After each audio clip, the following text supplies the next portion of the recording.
खादम वो रेंदियां बोतलां कोई इदां दियां हैं हां रेंदियां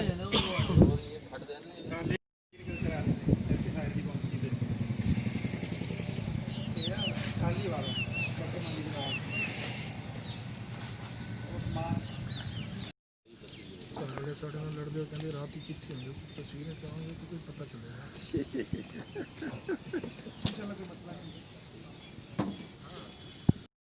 ਰਾਤ ਫਿਰ ਇੱਥੇ ਸੁੱਤੇ ਹੋ ਅੱਛਾ ਜਾਗ ਕੇ ਰਹੇ ਅੱਛਾ ਗਿੱਲ ਸਾਹਿਬ ਕੋਈ ਨਾਸ਼ਤਾ ਨੁਸ਼ਤਾ ਕੀਤਾ ਹੈ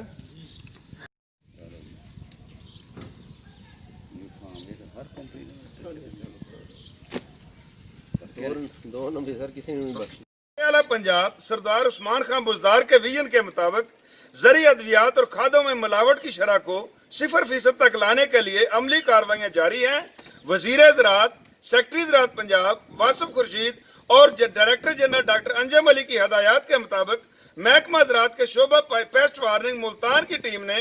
doctor Mohammad Aslam director cotton zone की सरबराही में मौजा कायापुर में कामयाब छापा मारकर 70 लाख रुपए से ज्यादा मालियत की जाली जरिए अद्वियात कब्जा में लेकर हवाला पुलिस की है। मासूम काश्तकारों के मुआशी कत्ल में मुलव्वस माशरे के नसूरों के खिलाफ सख्त कानूनी कार्रवाई अमल में लाई जा रही हैं। उन्हें बेनकाब किया जा रहा है और उन्हें कैफरे किरदार तक पहुंचाया जाएगा। किसान दुश्मन असर के मुकम्मल खात्मे तक ये कार्रवाइयां जारी रहेंगी।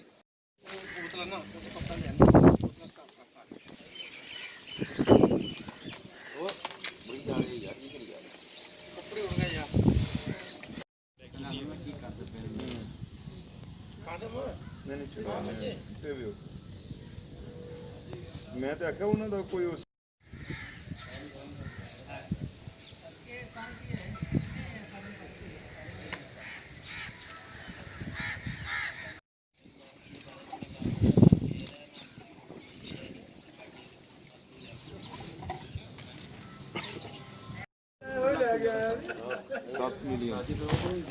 आज उधर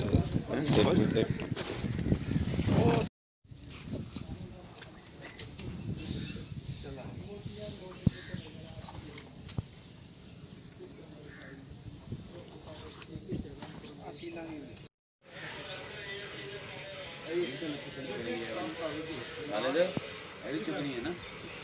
ये ड्रम नहीं है हर कंपनी दो नंबर सर किसी ने नहीं बख्शी